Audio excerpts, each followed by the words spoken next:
திருவல்லிக்கேணி பெண் பிள்ளை ரகசியம் 103ஆம் ரகசியம். அந்தாதி பாட வல்லேனோ அழகிய மணவாளரைப் போலே. திருமலையாழ்வார் என்றும் ஸ்ரீசைலேஷர் என்றும் பெயர் பெற்ற மகாச்சாரியார் நம்மாழ்வாரிடம் அவர் பாடிய திருவாய்மொழியிலும் மிகவும் ஈடுபட்டவர். இவருக்கு சடகோபதாசர் என்றும் திருவாய்மொழி பிள்ளை என்றும் சிறப்பு பெயர்கள் வாய்த்தன. இவருடைய சிஷ்யருள் முதல்வர் அழகிய மணவாள பெருமாள். ஆச்சாரியனைப் போலே இவருக்கும் ஆழ்வாரிடமும் திருவாய்மொழி விஷயத்திலும் அதிமாத்திர பிராவண்யம் வளர்ந்தது.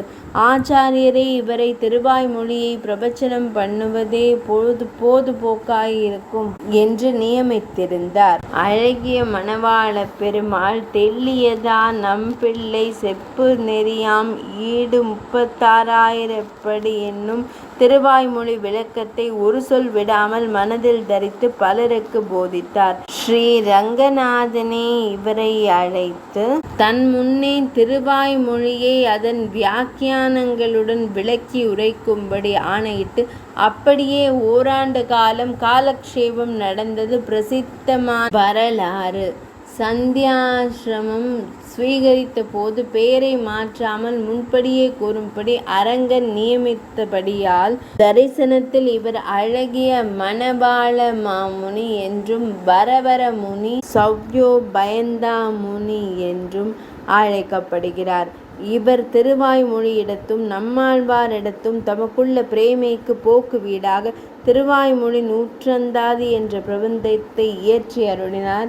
திருவாய்மொழி 100 பதிகங்களால் ஆனது. ஒவ்வொரு பதிகத்தின் வார்த்தையிலும் ஒரு வெண்பாவில் அமைத்து அப்பதிகம் சொல்லினால் பாசுரத்தை முடிப்பது.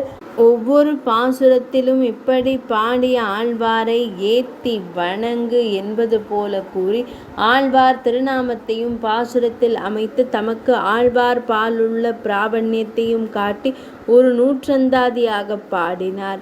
இவ்வளவு நிர்பந்தங்களையும் வைத்து ஒரு மிக உயர்ந்த பிரபந்தத்தை பாடியது அழகிய மணவாளருடைய மாமேதையை பிரகாசிக்கின்றது.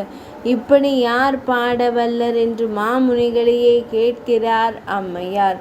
103ஆம் ரகசியம் நிறைவடைந்தது.